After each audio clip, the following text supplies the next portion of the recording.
Hallelujah. मेरे प्रिय मित्रों, कहीं न कहीं इवन यहाँ तक कि हमारे जो विद्यार्थी भाई बहन हैं, हमारे टीचर स्टाफ है, हमारे विश्वासी भाई बहन है, हर एक के जीवन में कोई ना कोई बात होगी जो उसके लिए असंभव है। हालेलुया। आज हम सब पूरे यीशु के नाम से प्रेज़ द लॉर्ड। हालेलुया। यीशु के हाथ में सौंपे, प्रभु ये मैं नहीं कर सकता, प्रभु ये मुझसे नहीं हो सकता, मैं इसके आगे नहीं जा सकता, प्रभु तेरे हाथ में है। अब क्या करना है प्रभु पुत्र, मैं अपना सब कुछ प्रभु तेरे हाथ में दिया है। अब मैं तेरी ओर देख रहा हूँ, मेरा भरोसा, मेरा विश्वास, मेरा ईमान, मेरा यकीन सब कुछ प्रभु तुझ पर है। हालेलुया। प्रभु तू जो कुछ करेगा वो मेरे लिए मान्य होगा। हालेलुया। हम अपना समर्पण आज सुबह की बेला में समर्पण रूप से प्रभु के हाथ में करते। हालेलुया। एक और बार इस समय पर hallelujah. Thank you Jesus. Hallelujah.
Hallelujah.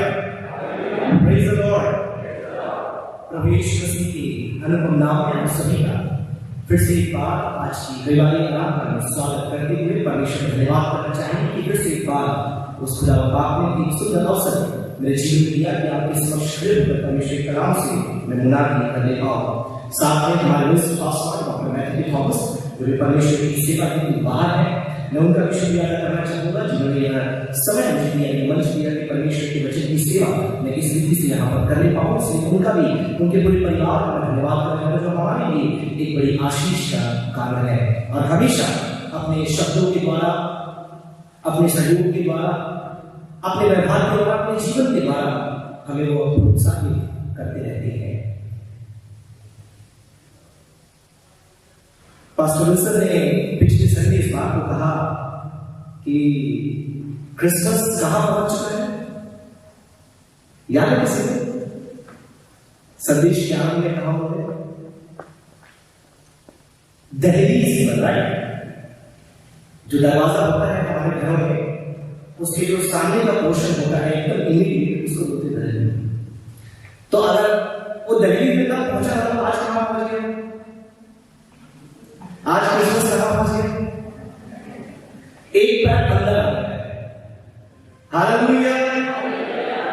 क्योंकि घर में सफाई चल रही है, जो ताला छज्जे पर पड़ा हुआ था लोग में वो धूल झाड़ करके बाहर निकाला जा रहा है, नए पर्दे लगाए जा रहे हैं, तमाम प्रकार की तैयारियां चल रही है, केक में कितना ड्राई फ्रूट्स डालना है वो तोला जा रहा है,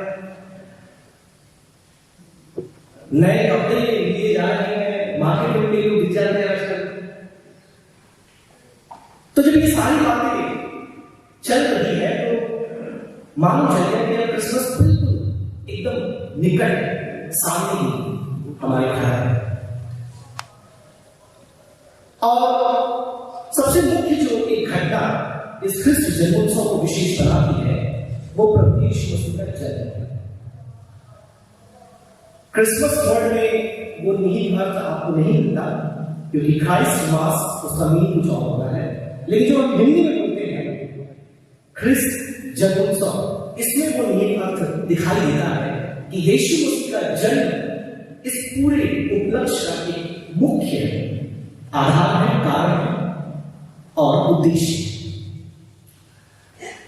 अब अलग अलग लोग अपने अलग अलग विचार को रखते हैं। जब आप उनसे पूछे कि यीशु का जन्म क्यों हुआ था, तो बहुत से ऐसे पंडित है, जानकार है, समाज शास्त्री है एवं धर्म विशेषज्ञ हैं, ये बोलते हैं कि यहूदी धर्म ठंडा पड़ रहा था, यहूदी धर्म को मानने वाले कम हो रहे थे, इसलिए उस धर्म को पुनर्जीवित करने के लिए, रीवाइटलाइज करने के लिए यीशु नासरी नामक एक व्यक्ति का जन्म हुआ। कुछ अन्य समाजशास्त्री इस बात को कहते हैं कि यीशु का जन्म क्यों हुआ, तो वो ये बताते हैं कि उन्हें एक नया धर्म स्थापित करना था जो मसीही धर्म है या ईसाई धर्म है, इसलिए यीशु का जन्म हुआ था। आप कुछ और लोगों से पूछें कि यीशु क्यों जन्म लिया, तो आपको लगेगा उसे अपनी नई शिक्षा का प्रसार करना था, इसलिए यीशु का जन्म हुआ। अलग अलग लोग अपने अलग अलग विचारों को व्यक्त करते हैं उसके जन्म के संबंध में, लेकिन जब आप बाइबल पढ़ते हैं मेरे प्रियो, खासतौर पे उसके खुद के वचन कि उसने अपने जन्म के बारे में क्या कहा, मैं क्या बोलना चाहता हूं, दूसरों ने क्या बोला और लोग क्या उसके बारे में सोचते हैं, उससे महत्वपूर्ण बात, यदि आपको मेरे बारे में कुछ जानना है, बहुत सी बातें मेरे विषय में पास्टर से बता सकते हैं, कितने सालों से उन्होंने मुझे पढ़ाया है और साथ में सेवा कर रही है, बहुत सी मेरी बात को बता सकते हैं।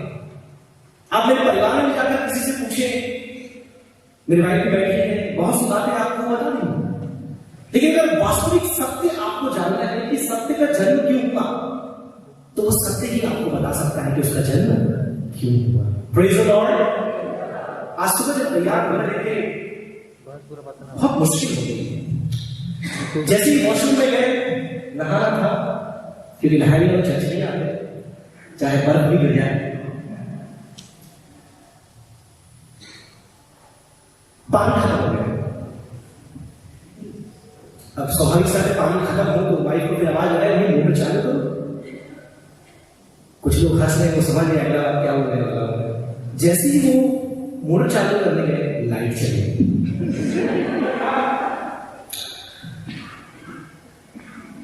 अब कैसे तैयार हुए आपको मालूम होगा, अपना पूछिए। तैयार हो गए, मेरे ब्रदर के साथ में है, वो कलकत्ता से करीब पहुंचे, तैयार हो गए, दोनों रेडी हो गए, भाई की आदि को लेके आगे संडे स्कूल से जैसी बाहर निकला, टायर पंचर, कार का टायर पंचर। तो तुरंत रॉबिन कहता है, जीजा जी क्या हो रहा है? तो मन में आया, मैं बोल दूं, शैतान देखो काम कर रहा है, सत्य का प्रचार शायद उसकी इच्छा है नहीं। कई बार ऐसे रोड़े आपके लिए रास्ते में आते होंगे, जब आप कुछ एक अच्छा कार्य, विशेष काम, खासकर प्रभु की सेवा या कुछ ऐसे कलीसिया आने के लिए, हो सकता है ये कहानी आप में से किसी की आज हो, मुझे नहीं पता, नहीं तो मैं मौका मेरे से बता रहा हूं आपको, मेरे आप अपनी कहानी बताएं, क्या कितनी मुश्किल हुई आपको आज कलीसिया में आने में। लेकिन फिर मैं प्रभु का धन्यवाद करता हूं कि बहुत से लोग अपने बहुमूल्य समय को निकालकर आज कलीसिया में आए। तो मेरे मन में ये बात आई कि इतने अवरोध क्यों आ रहे हैं। 15 मिनट बचा है, स्टेपनी लगाने में ही लग जाएगा 15 मिनट, चर्च कब पहुंचेंगे, और वैसे ही 10-15 मिनट पहले आना पड़ता है, सारा सेटअप वगैरह सब करना पड़ता है।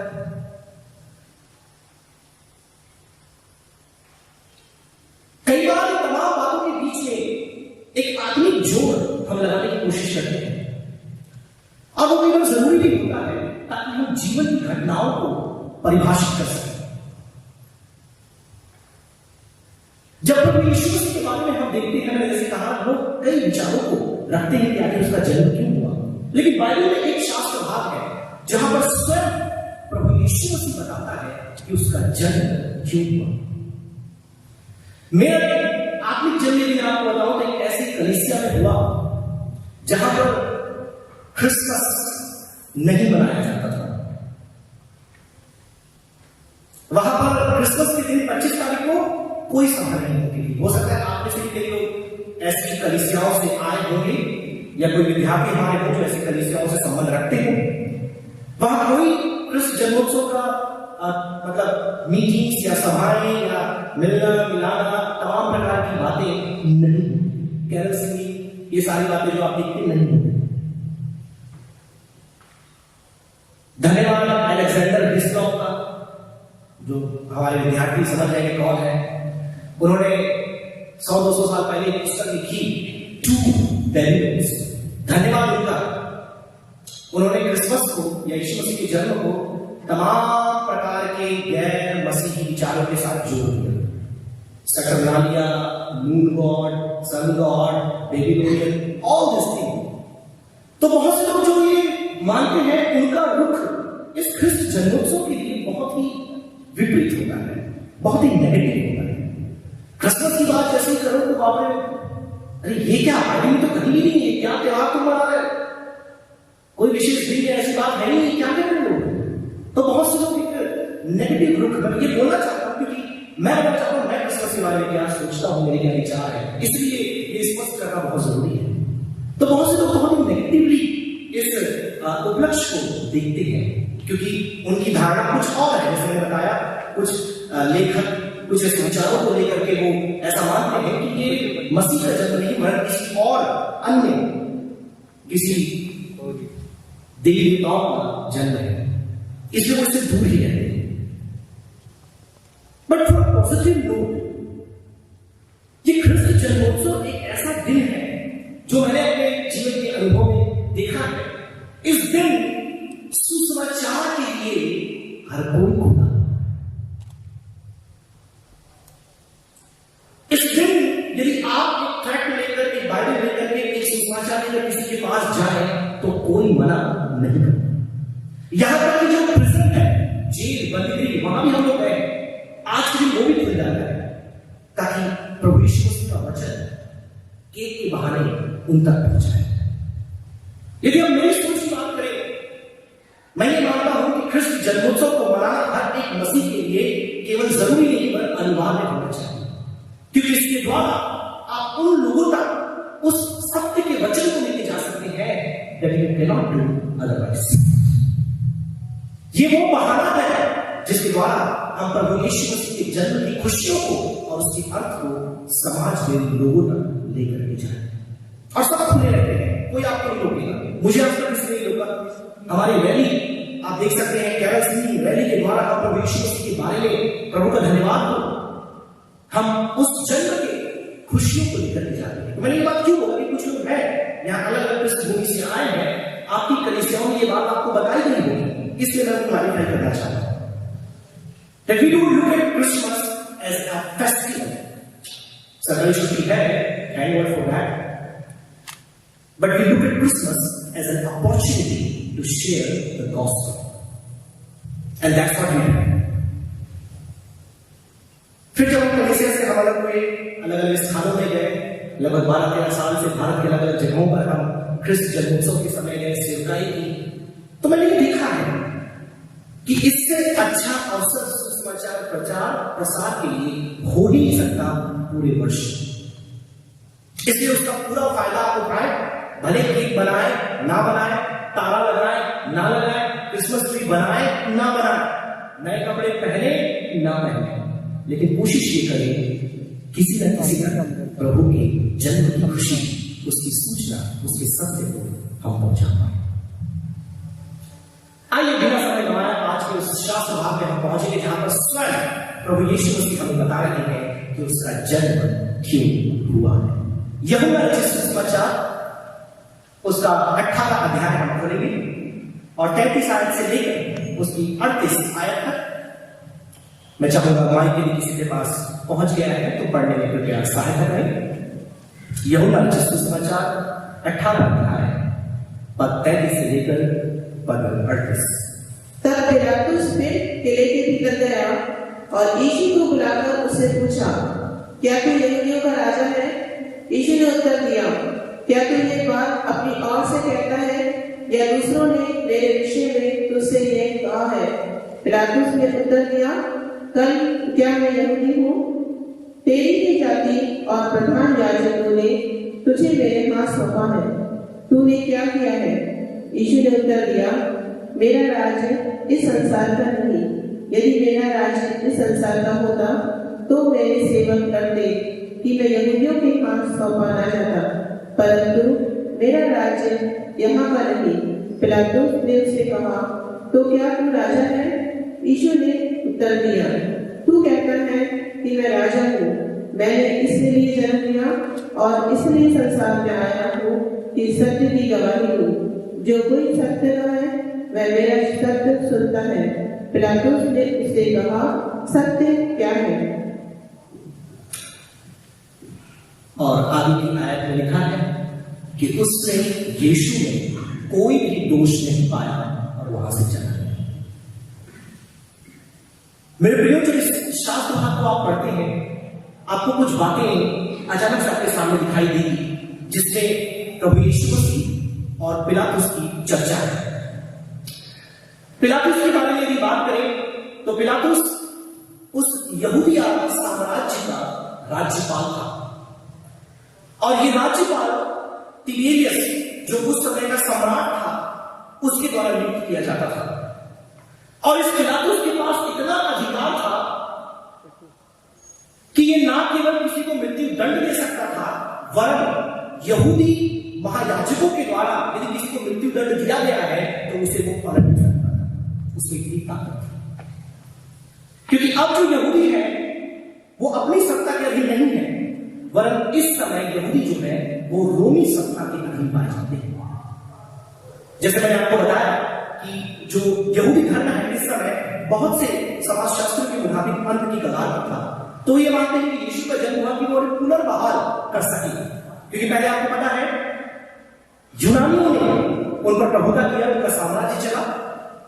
तत्पश्चात यहूदी, उसके बाद रोमियों का समय आया, रोमियों ने उस पर प्रभुता किया, अपना साम्राज्य चलाया और उसी समय प्रभु यीशु मसीह का जन्म हुआ, उसकी सेवकाई हुई और अब उसकी मृत्यु का समय है। तो यहां पर लगभग 6 बार यीशु की पेशी होती है। अंग्रेजी में उसको ट्रायल बोलते हैं, मुकदमा भी आप कह सकते हैं। सबसे पहला मुकदमा होता है यीशु का एक एक्स हाई प्रीस्ट के द्वारा, मतलब भूतपूर्व महायाजक हन्ना, एनास लिखा है अंग्रेजी में, हन्ना के सामने उसे लेकर के जाते हैं। अभी है महायाजक नहीं है, लेकिन वो पहले महायाजक था। तो जब उसके पास लेकर के जाते हैं, अपने तमाम प्रकार के प्रयासों के बाद वो यीशु को दोषी ठहराने की कोशिश करता है। कई प्रकार के झूठे आरोप उस पर लगाए जाते हैं, लेकिन वो सफल नहीं होता। और जब सफल नहीं होता वो बोलता है, एक काम करो, अब तुम इसे लेकर के किसके पास जाओ? कैफा के पास जाओ। अब कैफा कौन है? इसी का दामाद है, मतलब हन्ना ससुर है और कैफा दामाद है। आपने गाना सुना होगा, हन्ना, कैफा और पूरी यहूदियों की सभा खतरे से हो गई परेशान। तो पहले हन्ना ने पूरा प्रयास किया कि यीशु को दोषी करार करके इसको मृत्यु दंड दे दिया जाए, लेकिन वो नहीं दे पाए, वो साबित नहीं कर पाए। तो उसने बोल दिया कैफा के पास लेकर जाओ। अब कैफा जो उसी का दामाद, उसने और झूठ बोला, आरोप लगाया, कई प्रकार की नालिश उस पर किया गया कि यह यहूदियों के बीच में गड़बड़ी उत्पन्न करने वाला है, यह अपने आप को परमेश्वर का पुत्र कहता है। और फिर वो कहता है कि वो है जो लोगों में फूट उत्पन्न करना चाहता है। आप उसके पहले का पैसेज पढ़िएगा, समय बचाने के लिए मुख्य पैसेज ही आपको पढ़ाया, पूरा अध्याय आप जाकर पढ़िएगा, लेकिन उससे भी वो विफल हो जाता है। पूरी कोशिशों के बाद उससे कई वो कानून भी तोड़ते हैं। पहला कानून ये कि रात के समय किसी का मुकदमा नहीं हो सकता, रात में उन्होंने मुकदमा किया। दूसरी बात, 2 गवाहों के बाद ही वो मुकदमा प्रमाणित होता है, वहां कोई नहीं था। तत्पश्चात 14 उसके 56 का पढ़े मरकुस में वहां लिखा है घूस नहीं दिया गया, क्योंकि बिना घूस दिए झूठे गवाह नहीं आ सकते।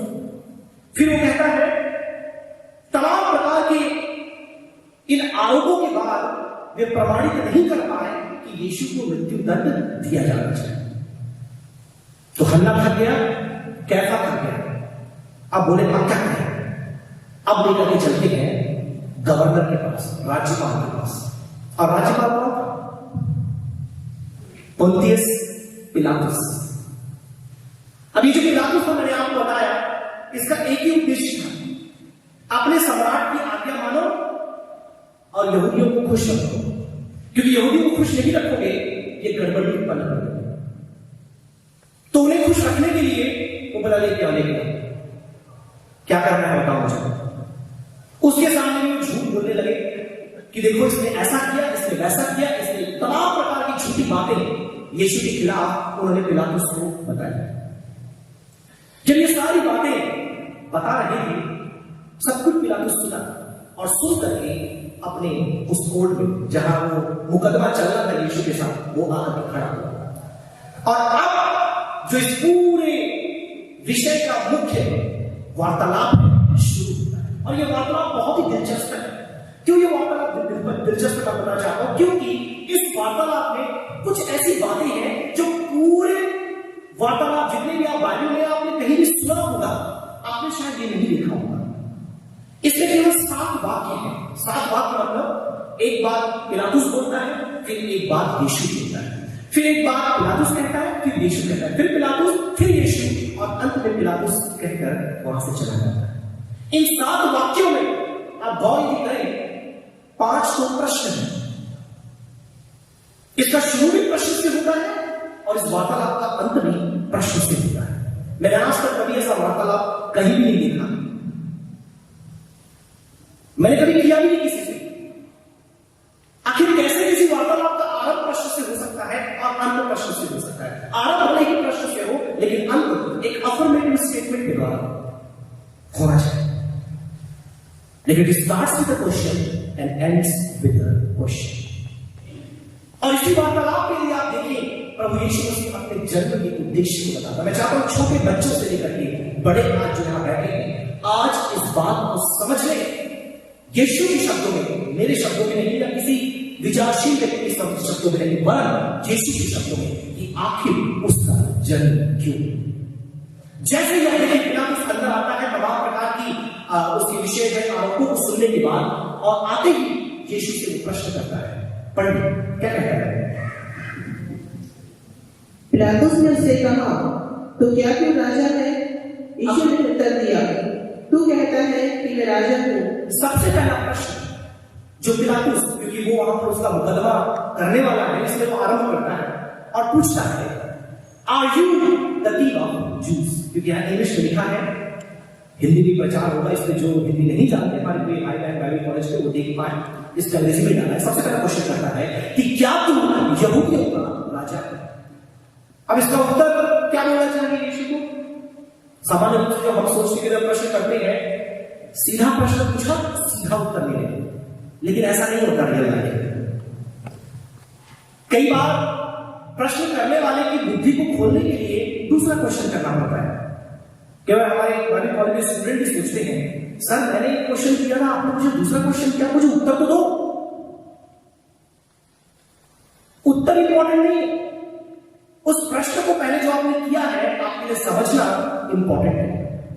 और यीशु की सेवकाई के लिए आप देखें अधिकतर समय जब उससे किसी ने प्रश्न किया वो उल्टा उससे प्रश्न किया।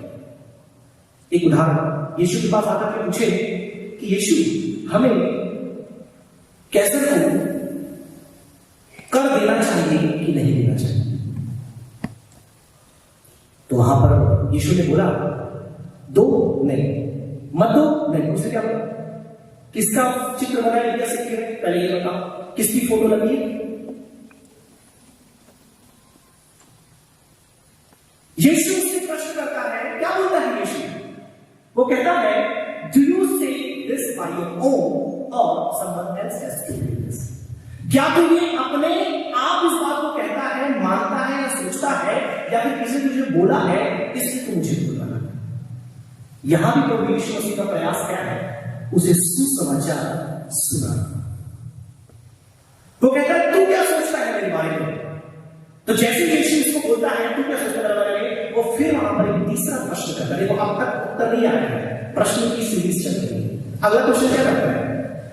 पिलातुस क्या बोलता है? राज्यपाल, हाँ, क्वेश्चन वो कहता है एम आई जू, क्या मैं यहूदी हूं? इसका मतलब ये यहूदियों के राजा की बात हो रही, भैया मैं तो रोमी हूं, तो मुझसे क्यों पूछ रहा है कि मैं तेरे बारे में क्या सोचता हूं? मुझे सोचना ही क्यों तेरे बारे में? आज मेरे प्रियो बहुत से लोग ऐसे हैं जो यीशु मसीह को केवल यहूदियों का राजा मानते हैं। अगर और समय संदर्भ में बोलूं, बहुत से लोग लगता है कि यीशु मसीह केवल ईसाइयों का ही परमेश्वर है या खुदा है या उद्धारक है। लेकिन आरंभ से ही आप यीशु की सेवकाई की यदि बात करें, चर्चा करें, बाइबल में आप देखें, हमेशा वचन ये कहता है कि वह संसार के लिए वो आया, वो मनुष्य जो कोई भी किसी भी पृष्ठभूमि से हो, जो जन्म लिया है, उसके लिए वो एक उद्धारक है। और ये बात अब तक पिलातुस को समझ में नहीं आई। इसलिए बोलता मुझे क्या फर्क पड़ता है, मैं यहूदी थोड़ी हूं, तू राजा है या नहीं है, ये तेरे और उनके बीच की बात है, मुझसे इसे कोई फर्क नहीं पड़ता। ये इस क्वेश्चन का नहीं अर्थ है। और फिर उससे पूछता है कि तूने क्या किया? खैर वो बात छोड़, अब अगली बात बता कि तूने किया क्या? What have you done? जो ये लोग तुझे मेरे पास लेकर के आए। तो वो आरोपों की बात करता है कि तुझ पर यह आरोप लगा है कि तू कर देने के लिए मना करता है, ये भी झूठ है। तू हुल्लड़ करता है, ये भी झूठ है। तू लोगों को बहकाता है, ये भी झूठ है। और तू कहता है कि परमेश्वर का पुत्र है। मेरे प्रियो, इन सारे प्रश्नों के बीच प्रभु यीशु मसीह एक बात उससे कहता है। नेक्स्ट वाक्य में चाहो मैं हिंदी में उसे पढ़ दे। यीशु ने क्या कहा? अब यहां पर प्रश्न नहीं है, अब यहां पर उत्तर है। इसलिए ध्यान से सुनिए यीशु क्या कहता है, क्योंकि इसी ने आज के पूरे संदेश का जो मुख्य तीन बातें हैं यही चीज हुई। देखिए यीशु क्या कहता है। यीशु ने उत्तर दिया, तू कहता है कि मैं राजा हूँ, मैंने इसलिए जन्म लिया और इसलिए संसार में आया हूँ कि सत्य की गवाही दूं। जो भी सत्य का है वह मेरा शब्द सुनता है। पिलातुस ने उससे कहा, सत्य क्या है? अब यहां पर प्रभु यीशु से उत्तर देकर उससे कहता है कि मेरा जन्म इसीलिए हुआ है। किस लिए हुआ है? Praise the Lord. बोलिए मेरा जन्म किस लिए हुआ है? कि मैं सत्य की गवाही दूं। और उसमें लगभग तीन बातें यीशु बताता है। यहां पर लिखा है, you say I am a king, for this reason I was born to bear the witness of the truth. और वो बात करता है कि मैं राजा हूं, वरन मेरा राज्य इस संसार का नहीं है।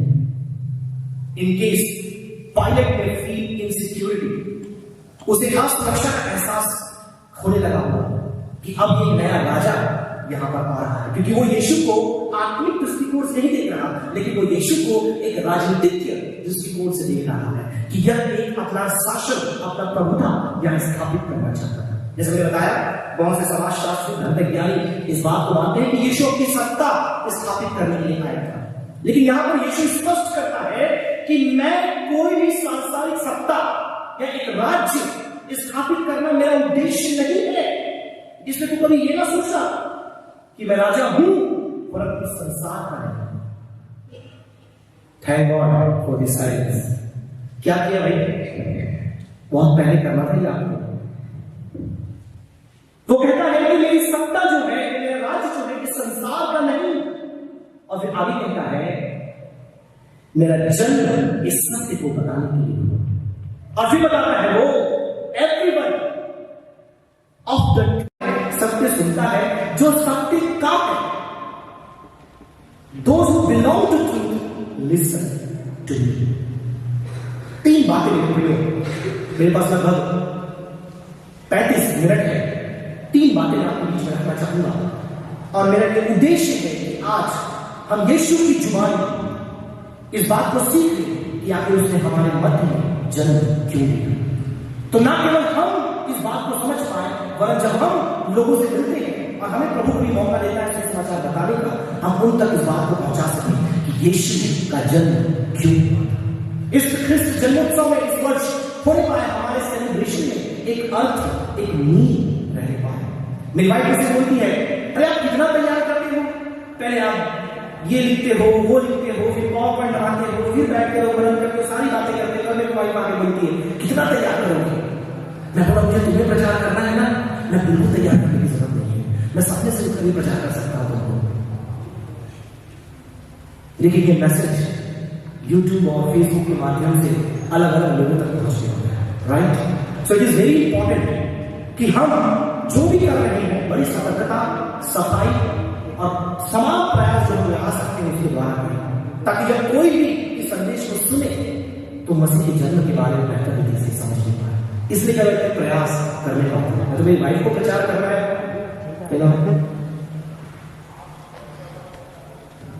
सबसे पहली बात, सबसे पहला सत्य, इसलिए मैंने कहा है truth is born to be the witness of truths. वो ना केवल सत्य के बारे में बताता है परंतु वो खुद ही सत्य है। सबसे पहली बात वो कहता है इटर्नल किंगडम एग्जिस्ट्स। अनंतकालीन जो राज्य है, साम्राज्य है, वो सचमुच अस्तित्व में है। आज इस संसार की ओर जब आप देखिए मेरे प्रियो, कई साम्राज्य आए और चले गए। यदि आप यीशु मसीह के पहले से आरंभ करें तो आपको बाइबल में कम से कम कुछ साम्राज्य दिखते हैं। उसमें आप असीरियन किंगडम, एम्पायर के बारे में आप देखते हैं, असीरिया का साम्राज्य। आप बाबुल या बेबीलोन के साम्राज्य के बारे में देखते हैं। और इन दोनों ने इजराइल पर उत्तर और दक्षिण भाग में आक्रमण किया, उन्हें बदलाव करके दिया। ये अपने आप में बहुत पावरफुल थे, बहुत ही सामर्थी थे। असीरियन से तो लोग डरते थे। योना के बारे में आप देखिए, वो उनके पास जाने से डरता है। क्यों डर रहा था योना उनके पास जाने से? Because they were ruthless. वो बहुत ही क्रूर, बहुत ही शक्तिशाली और बहुत ही खतरनाक लोग थे, इसलिए वो जाने से भी उनके पास घबराता था। लेकिन एक समय था वो विलुप्त हो गए। आज पृथ्वी में उनका कोई अस्तित्व नहीं पाया। केवल आर्कियोलॉजी के द्वारा हम इतिहास के पन्नों में उन्हें पढ़ते हैं। अब बेबीलोन के बारे में पढ़ें, वो भी अपने आप में बहुत ही भयंकर साम्राज्य था। उसके इतिहास को आप पढ़ने की कोशिश करें। नेबूकदनेस्सर के तमाम जो शासक थे अपने आप में बहुत ही सामर्थी थे।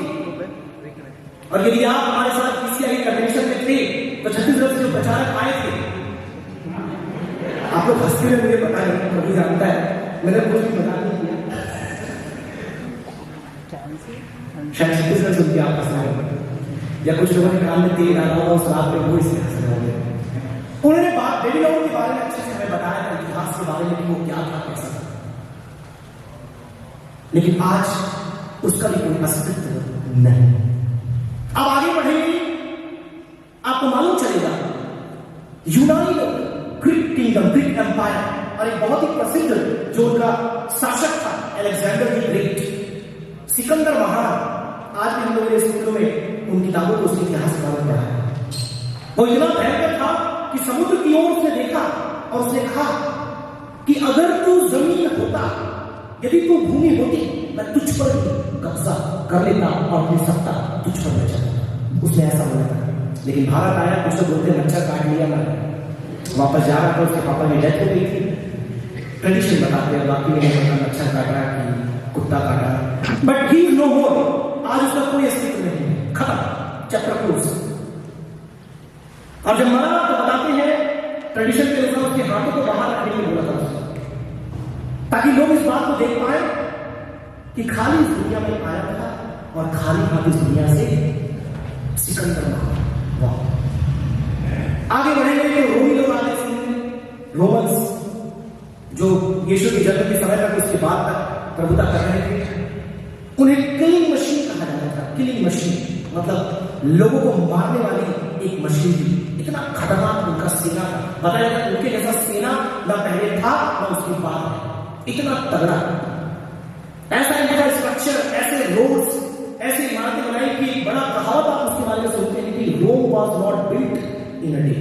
मतलब रोम एक दिन में नहीं बना, क्योंकि इतना खूबसूरत, इतना भव्य सारे मार्गों को उन्होंने जोड़ दिया किसके साथ? रोम के साथ, सेंटर के साथ, ताकि यातायात, व्यापार, तमाम प्रकार की बातें बहुत ही आसान से। इसलिए हम इंटरटेस्टामेंटल मिले में ये बात बोलते हैं कि परमेश्वर यीशु के जन्म की तैयारी कर रहा था। क्या तैयारी कर रहा था? मार्ग तैयार कर रहा था, राजनीतिक तौर पर परिवेश तैयार कर रहा था, भाष्य तौर पर सब तक वचन पहुंचाने के लिए एक उपयुक्त भाषा की तैयारी कर रहा था, धर्म वैज्ञानिक तौर पर इस विचार को जो यीशु का जन्म हुआ है लोगों तक पहुंचने के लिए एक तैयारी परमेश्वर कर रहा था। इसलिए गलाती में लिखा है when the time was fulfilled Christ was born, जब समय पूरा हुआ तो यीशु का जन्म हुआ। और उसी का फायदा उठाते हुए पौलुस कहता है मैं सब जगह प्रभु के वचन का प्रचार मैंने कर दिया। मतलब उस समय का जो सब कुछ जहां तक पौलुस जा सकता था, जो रोमी साम्राज्य ने सड़कें बना करके दी थी, मैंने सब जगह जाकर के यीशु का वचन सुना।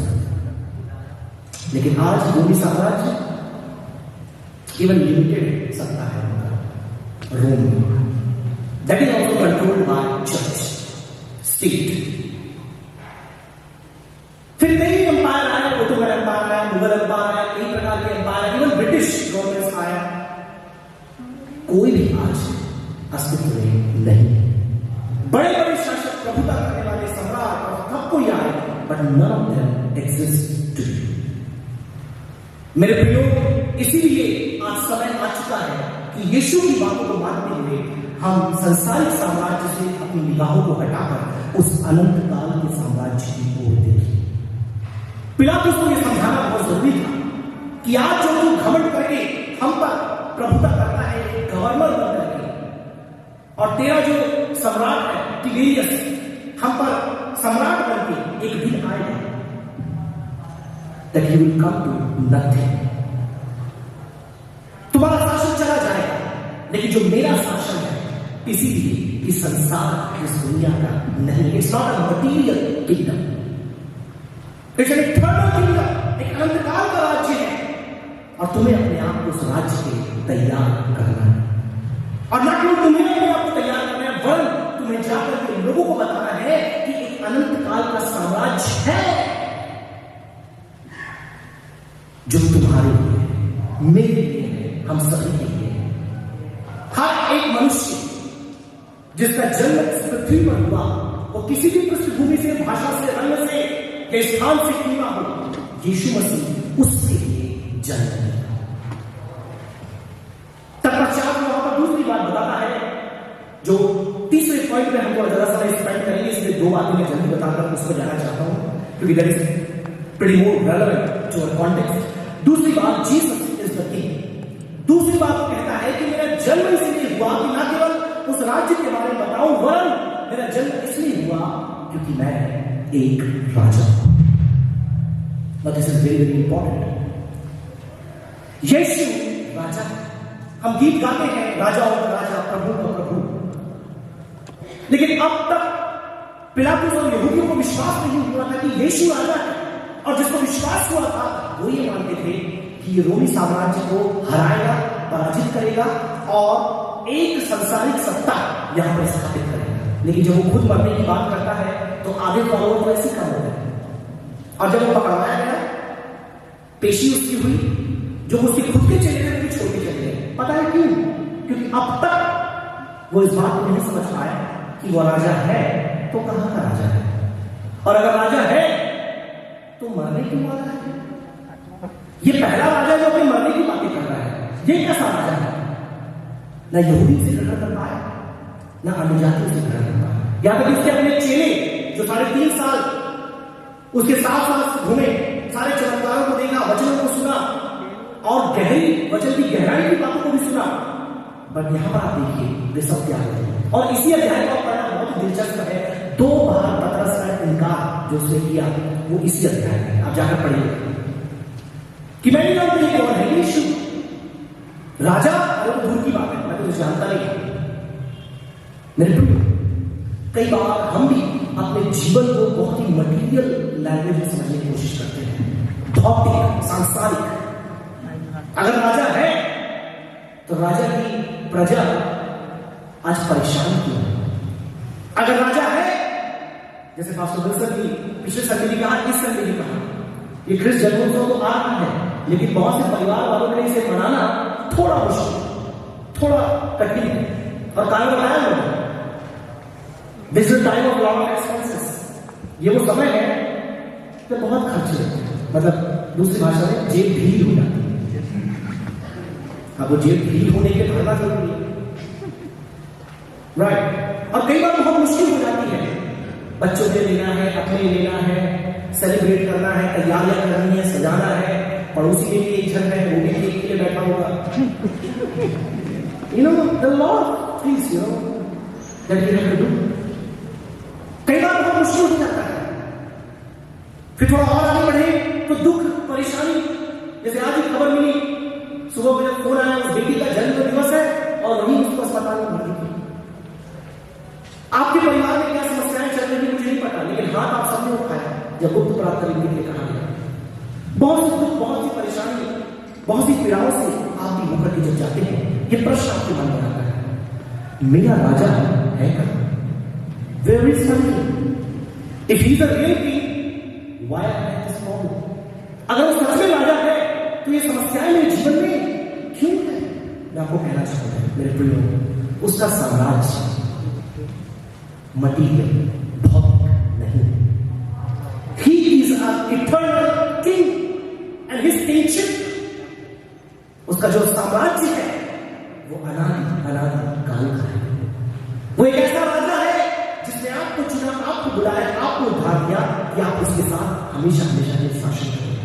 इस क्षणभंगुर संसार में पीड़ाएं, तकलीफें, कमी, घटी, बीमारी और केवल मृत्यु, जैसा मैंने बताया, इस नए वर्ष में प्रवेश कर रहे हैं, कई ऐसे हैं जो जा चुके हैं। It will come and it will come regardless, इन सारी बातों के बावजूद, let me tell you, Jesus is the king of your life. Yeshu Masih आपकी जिंदगी का राजा था, है और रहेगा। आपकी जिंदगी की परिस्थितियां इसमें कोई अंतर नहीं ला सकती, और अगर ला रही है तो आज वो दिन है that you reaffirm Jesus as the king of your life। आप पुनः स्थापित करें कि देखें क्या यीशु को आपने अपने जीवन में राजा माना है या नहीं।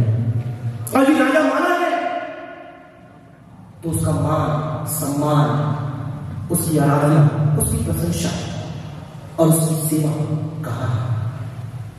क्योंकि राजा मानने का मतलब ये नहीं कि आप खुद भी एक राजा बन के बैठे हो और बोले हाँ चलो वो भी मेरा राजा। No, the moment you call someone king, you become the subject. आप प्रजा बन जाते हैं और उसकी आज्ञाएं, उसकी वचन, उसके आदेश, उसकी शिक्षाएं, उसकी बातें आपकी जिंदगी का आधार हो जाए। Quickly will move to third point. तीसरा सत्य जो सत्य ने हमें बताया, हम सीधा उसमें जाएंगे। पढ़िए उसकी 36। यीशु ने उत्तर दिया, मेरा राज्य इस संसार का नहीं।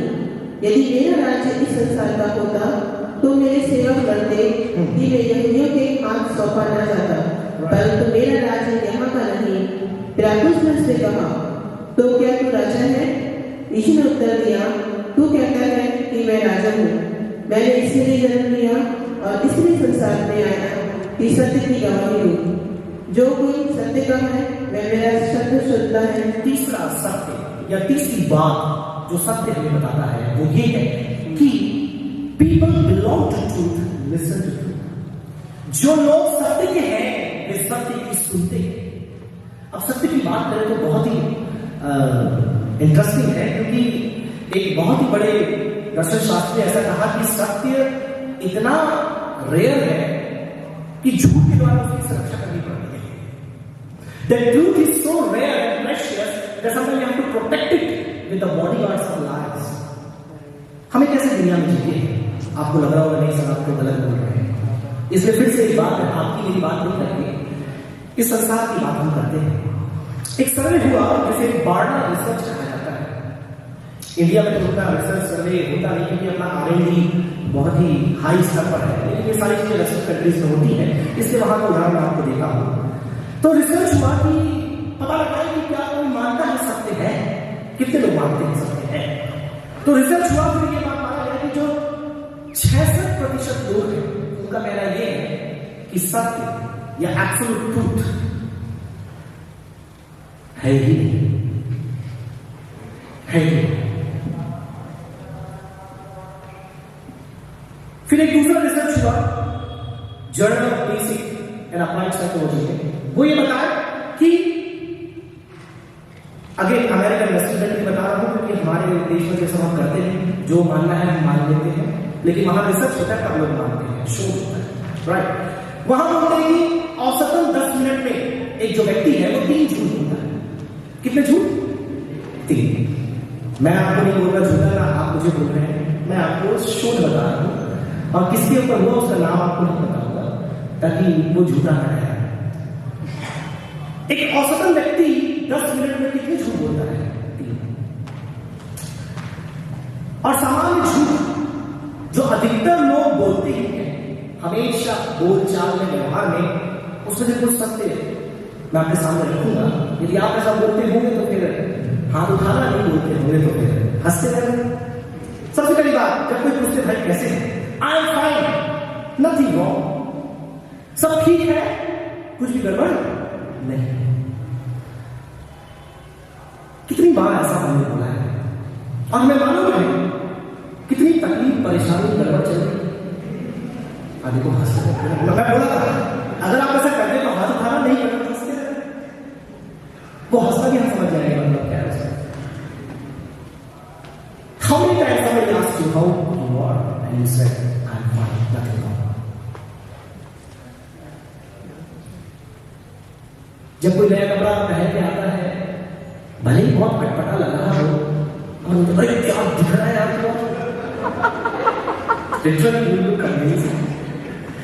वाइफ को मैंने बोला अरे ये तो ऐसा था, अरे क्या होता है, नया कपड़ा था, तारीफ कर दो, अच्छा लगेगा। मेरा नया लिए बस बैठने किया है।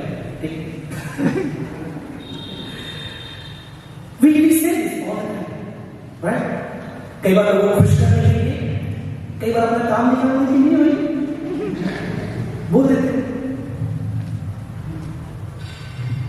ये मैंने लिस्ट नहीं बनाई है, this is from the survey, the top 10 lies people say quite often.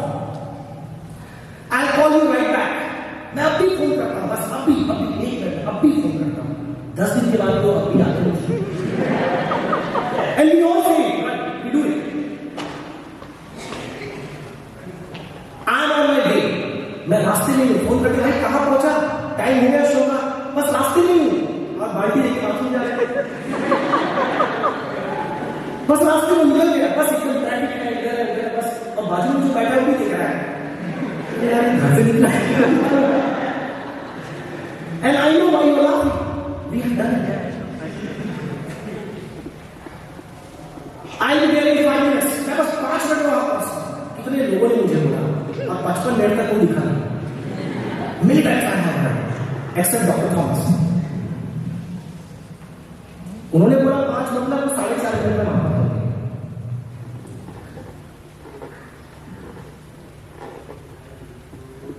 ये तो भाई एक टीन एज में सवाल नहीं बोला, मैं तुमसे कभी झूठ नहीं बोलूंगा, मैं तुमको कभी धोखा नहीं दूंगा। टीन एज में क्यों बोला मैंने? क्योंकि उस समय ये चर्चाएं बहुत ज्यादा होती है, राइट? टीन एज और एडल्टहुड। मैं तुम्हें कभी झूठ नहीं बोलूंगा, वो सबसे बड़ा झूठ है। I will never lie to you. और मैरिज में भी कई बार बोलते हैं ना, जब एक्सचेंज होता है बॉस का, दूसरे पृष्ठभूमि में जब विवाह होते हैं, ये भी बोला जाता है आई वोंट लाई, मैं तुमसे झूठ नहीं बोलूंगा। और वही सबसे बड़ा झूठ है, इट्स अ सेल्फ कॉन्ट्राडिक्शन। और ये बहुत बात देखने को मिलता है कई बार हमारे एप्लीकेशन में, I have an headache, I have an headache. बहुत सिंपल जरूर है सर, आपने क्लास किया, कुछ नहीं मिल रहा, वहां लिख दो, फिर बैठ गए सर, छुट्टी लेना है,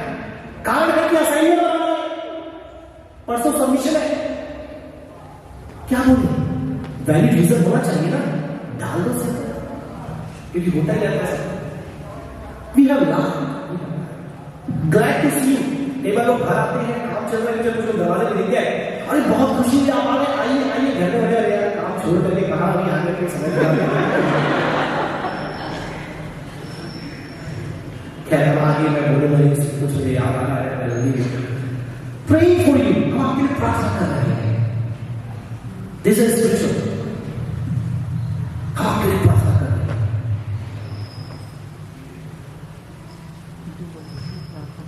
आई डोंट केयर, मैं परवाह नहीं करता, सबसे ज्यादा परवाह उसी करते हैं। I don't care what you say about me, और वही सबसे ज्यादा बात में लोग मेरे बारे में क्या बोलते हैं, बट आई डोंट केयर, मुझे परवाह नहीं पड़ता। And that's what matters most, by the way. But people say all the time, I don't care. I'll do it tomorrow. ये मैं कल करूंगा, और वो कल ही रहता है, वो कल कभी आज कन्वर्ट होता ही। इसलिए एक बहुत ही प्रसिद्ध दोहा आपने सुना होगा, कल करे तो आज कर, आज करे तो आज, पल में होगी बहुरी करेगा था। तो क्यों बनाया मालूम उस दोहे को, क्योंकि लोगों को कल कभी आते नहीं। तो ये मेरा लिस्ट नहीं करने का, गुरु ने निखिल सर ने सारी बातें हमको बोली, no it's a famous research, we are liars. संसार झूठ से भरा हुआ है। जब यीशु मसीह को कटघरे में खड़ा किया गया, तमाम प्रकार के झूठ आरोप के रूप में उस पर लगाए गए। हन्ना से लेकर के, कैफा से लेकर के, यहाँ तक पिलातुस ने सत्य बोला। पिलातुस ने क्या बोला? सत्य बोला। वो एक अन्य जाति था, उसने क्या बोला? मैंने इसमें कोई भी दोष नहीं। ऐसे थोड़ी राज्यपाल था, उसने सत्य बोला। और पूरे यहूदी समाज, खासतौर पर धर्मगुरु, शास्त्री, फरीसी, महायाजक, जो परमेश्वर के पवित्र भवन में सेवा करते हैं, वहां झूठ। मेरे प्रियो, आज भी हो सकता है आप उच्च श्रेणी के अधिकारियों से लेकर के नीचे तक आपको कई बार अपने जीवन में झूठ का सामना करना पड़ा। उस झूठ से आपको भी आघात पहुंचा, उस झूठ के दायरे में आप भी आ गए होंगे। लेकिन मैं आपसे कहना चाहता हूं, मनुष्य तो झूठा है, लेकिन केवल परमेश्वर सच्चा है।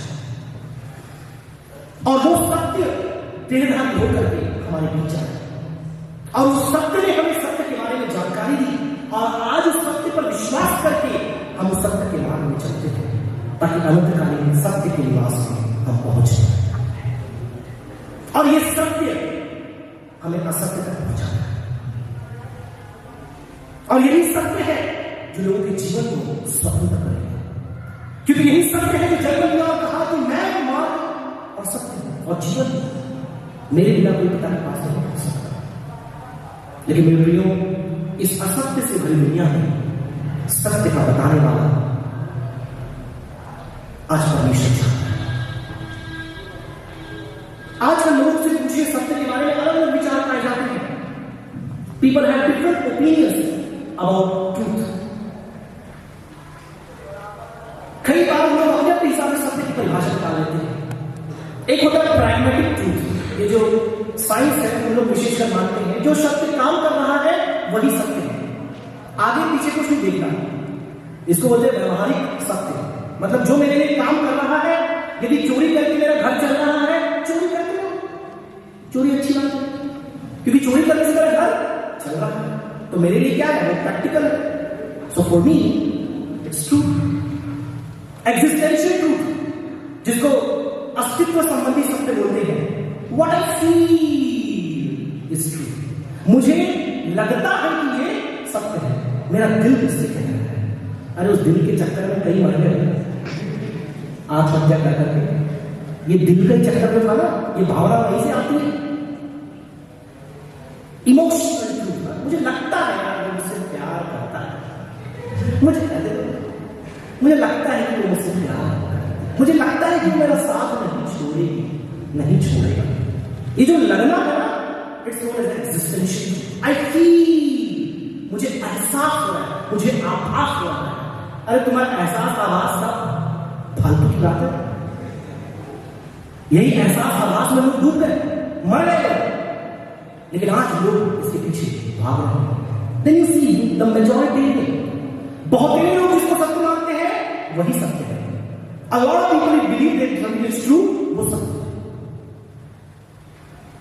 Then there are people who say authority, अगर कोई बड़ा व्यक्ति बोल रहा है तो सत्य ही होगा।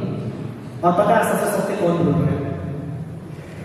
मतलब एक बहुत बड़ा अधिकारी, अगुआ, नेता या फिर कोई धर्म गुरु या किसी ने भी कुछ बोल दिया तो कुछ भी हो आगे पीछे सोचना नहीं, वही क्या है?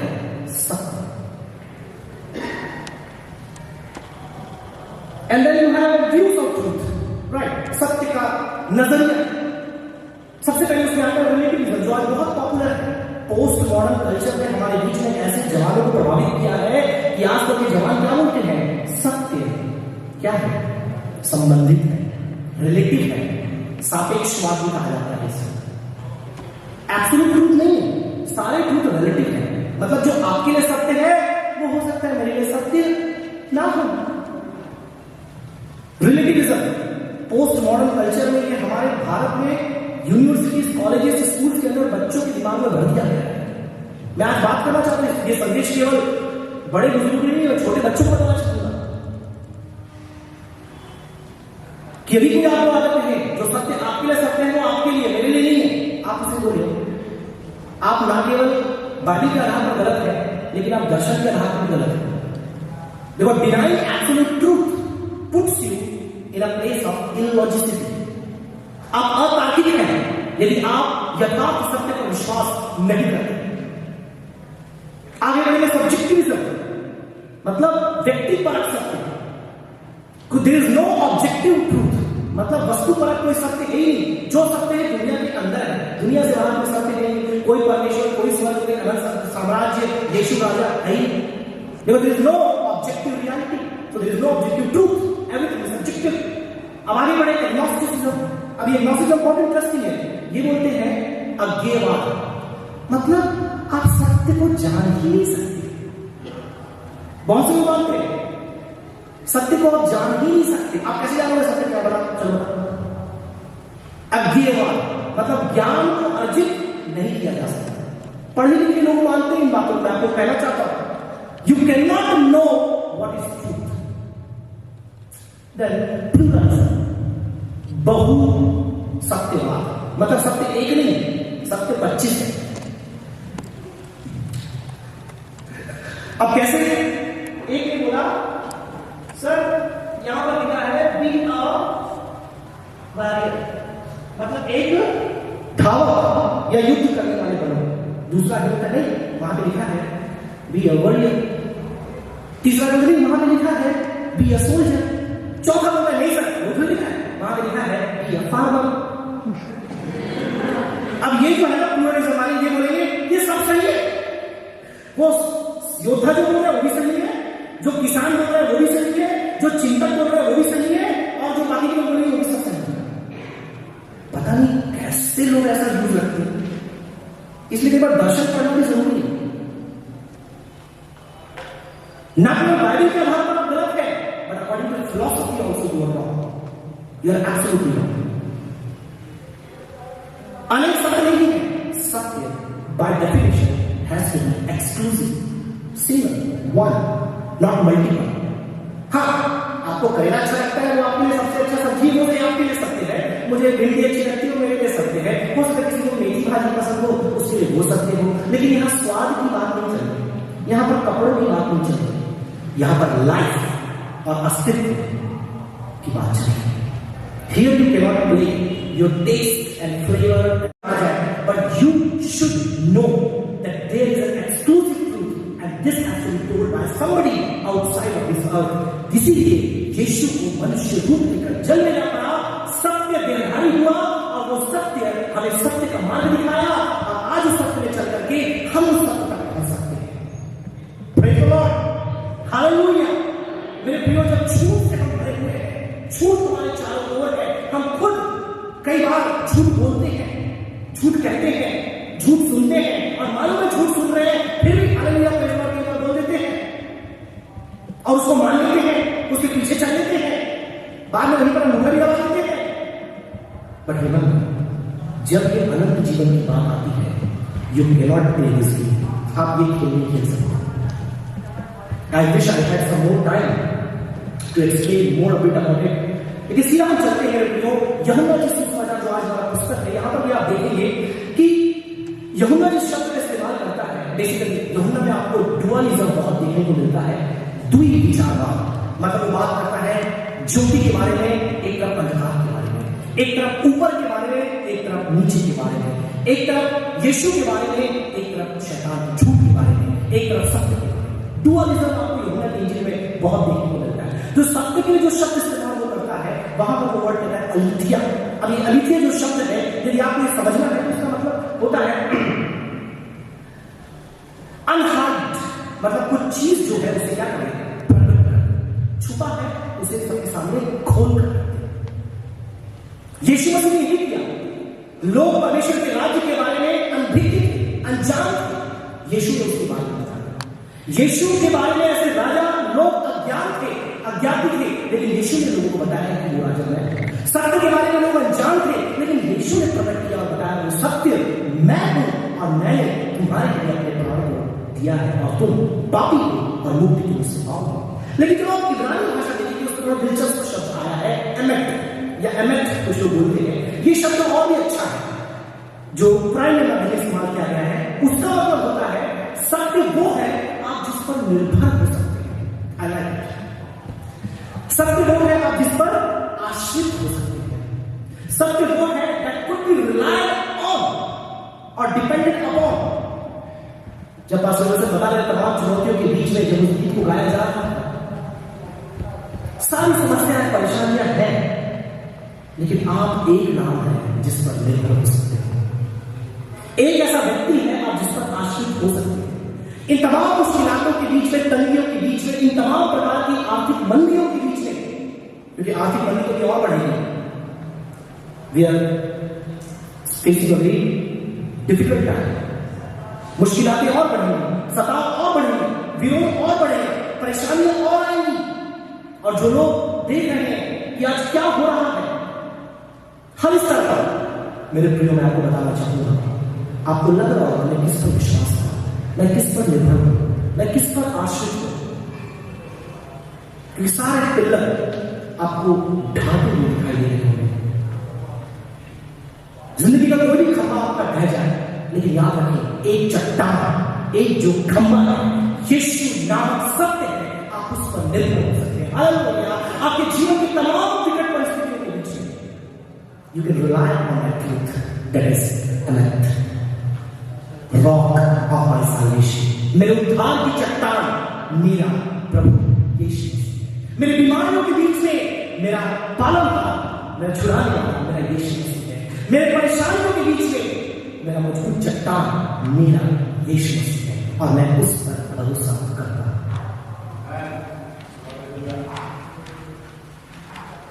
कई बार ये प्रश्न हमारे दिलों में आता है कि मेरे जीवन में अब क्या होगा, अब आगे क्या मैं करूंगा या मैं क्या करूंगी, अब मैं किसके पास जाऊंगी, अब कौन आपको मेरी सहायता करेगा।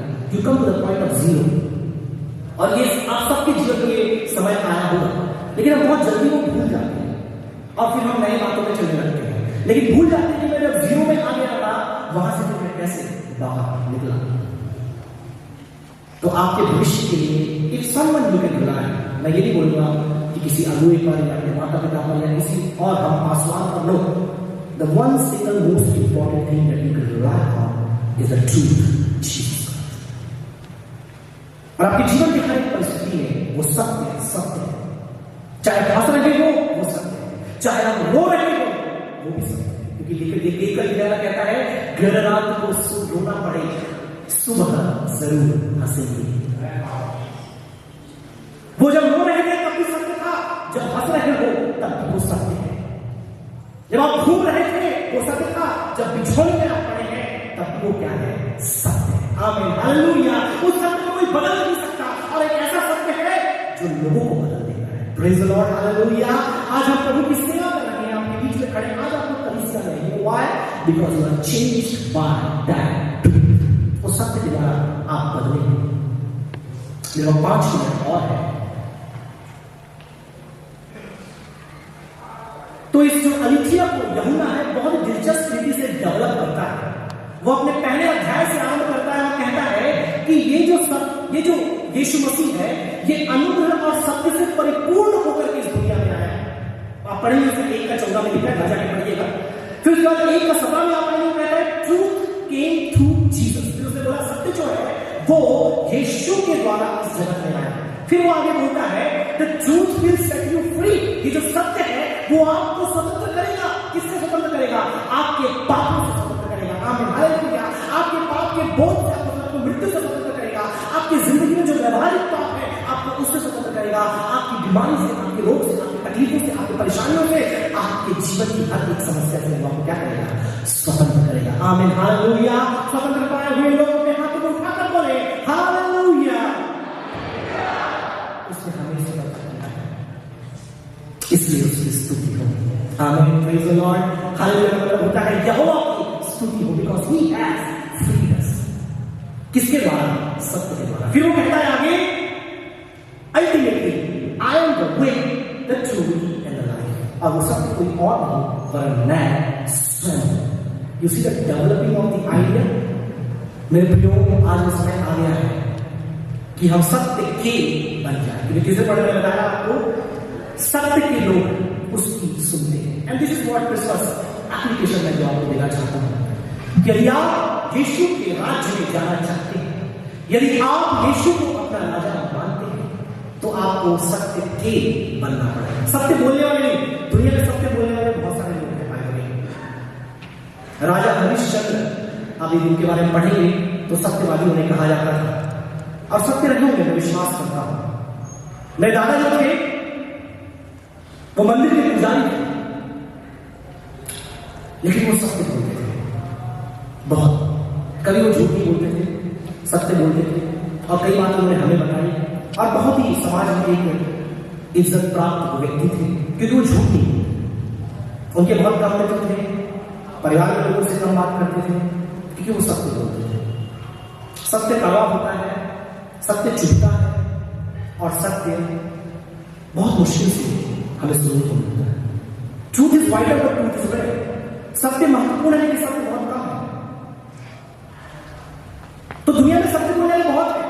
जहां पर यीशु नहीं बोले तो सत्य बोलने वाले मात्र बनो। वो कहता है सत्य के बनो। पढ़िए उसकी अंतिम आयत को, आई थिंक वर्स नंबर 36। वो कहता है सत्य के लोग। पिलातुस ने उससे कहा, तो क्या तू राजा है? यीशु ने उत्तर दिया, हाँ। तू कहता है कि मैं राजा हूँ। मैंने इसलिए जन्म लिया और इसलिए संसार में आया हूँ कि सत्य की गवाही हो। जो कोई सत्य का है, जो कोई सत्य का है। इसलिए आप ध्यान रखिए, आप सत्य बोलने वाले मात्र बनने का प्रयास ना करें, लेकिन आप मैंने ये देखिए अपने जीवन में कि आप किसके सत्य के होने का मतलब यीशु का बनना। इसलिए मैंने बोला यीशु के बिना सत्य आपको अनंत साम्राज्य में लेके नहीं जाएगा। क्योंकि बहुत से लोग मॉरल बनने की कोशिश करते हैं, जैसे कि जो अथीस्ट लोग होते हैं, नास्तिक, वो सत्य बनने की कोशिश करते हैं, सत्य बोलते हैं, सत्य बताते हैं, और बिना ऑब्जेक्टिव सत्य के या वस्तुपरक सत्य के वो व्यक्तिपरक सत्य बनना चाहते हैं। लेकिन को यही पता कि बिना फाउंडेशन की बिल्डिंग नहीं बनती। यदि ये बिल्डिंग खड़ा करना है तो जितना ये बाहर है उसका आधा नीचे खोदना पड़ेगा। बहुत मजबूत इमारत को मैंने आपको ढांचा बता दिया, नीचे खोदना पड़ेगा और वहां पर पहले क्या करना पड़ेगा? बुनियाद बनाना पड़ेगा। आप सत्य बोल रहे हैं, सत्य कर रहे हैं, सत्य के मार्ग पर चल रहे हैं, पर do you belong to truth? क्योंकि सत्य के बने बिना सत्य के मार्ग पर चलना, सत्य बोलना, ये बिल्कुल उसी के समान है कि बिना आधार की इमारत खड़ा करना। आज बहुत से लोग कोशिश करते हैं, बोलते परमेश्वर है ही नहीं, यीशु है ही नहीं, कोई स्वर्ग है ही नहीं, कोई साम्राज्य है ही नहीं, जो है हम है और नहीं। तो भैया ये बताइए कि आपके नैतिक मूल्यों का आधार क्या है? कि हम अगर जानवर से यूं आ गए, ऐसे बन गए, तो आप सत्य क्यों बोलना, झूठ क्यों बोलना, लोगों से प्यार क्यों करना, लोगों को मारना क्यों नहीं, मेहनत क्यों करना, चोरी क्यों नहीं करना? ये मूल्य आपके पास आए कहां? तो इन मूल्यों का आधार जो है वो कौन है? प्रभु यीशु मसीह, बाइबल, उसका प्रकाशन। यदि वो मूल्य है नहीं तो उन बातों को मानने का मतलब क्या? जैसे कई बोलता है there is no moral law, there is no moral law, there is no moral law, बोलते कोई नहीं, सत्य है ही नहीं, या कोई सत्य असत्य कुछ है ही नहीं, ये सब फालतू की बात है। तो जैसे आप उसको मारोगे, बोलेगा अरे मुझे क्यों मारा, अभी मैं बोल रहा हूं तुमने गलत किया। मैं बोला गलत गलत क्यों बोला? गलत गलत बोलने के लिए सही क्या है वो बताओ। तो सही क्या है वो बताओगे, तो सही आया कहां से वो बताओ। सही आया कहां से बोलोगे तो सही आया किसी ने दिया, लेकिन आप बोलोगे कोई देने वाला नहीं। So there can not be moral law if there is no moral law given. कोई भी नैतिक मूल्य दुनिया के अस्तित्व में रह ही नहीं सकते, क्योंकि देने वाला ही कोई। तो देने वाला है तो उसे इस पृथ्वी से बाहर का होना पड़ेगा, क्योंकि पृथ्वी के अंदर से कोई दिया तो उसका कोई अर्थ ही नहीं। मेरे प्रियो, आज मैंने ऐसे समाज में जीते हैं जहां पर लोग इन बातों पर विश्वास कर रहे हैं जो मैंने आपको बताया। और यदि किसी बात की उन्हें जरूरत है तो वो है सत्य को जानना। और ऐसे लोग किसी की हत्या नहीं करते, ऐसे लोग हत्या करते हैं the law of non contradiction, गैर विरोधाभास नियम का खंडन करते हैं। जैसे बोलते हैं कोई सत्य है ही नहीं। अब इसमें समस्या क्या है, मैंने आपको बोला, बताइए क्या समस्या है? मैंने क्या बोला? कोई सत्य है ही नहीं। और मैं क्या बोल रहा हूं? थोड़ा थोड़ा सोचना पड़ेगा। मैंने क्या बोला? कोई सत्य है ही नहीं। मैं क्या बोल रहा हूं? वो सत्य है। तो मैं उस डायरी के अंदर नहीं आता क्या? मेरी वाइफ एक स्टेटस बता रही थी कि जब में किसी का देख रही थी, मैंने कहा जमाने का दस्तूर यही है कि बस काम हो जाए तो नहीं फेंक देते हैं। किसी का स्टेटस को देखकर मुझे बताया, तो मैंने बोला ये जो डाला है ये इस जमाने के आता है। इसलिए थोड़ा सा लॉजिक और तर्क जानना जरूरी है, क्योंकि बहुत सी बातें हम करते बोलते हैं, पता ही नहीं कि भैया हम अपने पैर पे कुल्हाड़ी मारते हैं। ये लोग गले में मारते हैं, इसे बोला murder of law of non contradiction, हत्या ही कर रहे हैं। अब दुनिया में लोग ऐसे ही जी रहे हैं, पीपल डिवॉइड ट्रूथ, बिना सत्य के लोग मेरे प्रियो आज भटक रहे हैं। और जरूरत है ऐसे मसीह जवान युवक युवतियों का जो बाहर खड़े होंगे उस सत्य के लिए, जो अपने जीवन को कुर्बान करेंगे उस सत्य के लिए, जो इस ख्रिस्त जन्मोत्सव को मनाएंगे उस सत्य के लिए, और जो अपने आप को तैयार करेंगे उस सत्य से मिलने के लिए। आइए अपने आंखों को बंद करें। मैं रिक्वेस्ट करूंगा मास्टर विल्सन से ये मंच पर आए और अंतिम प्रार्थना करें।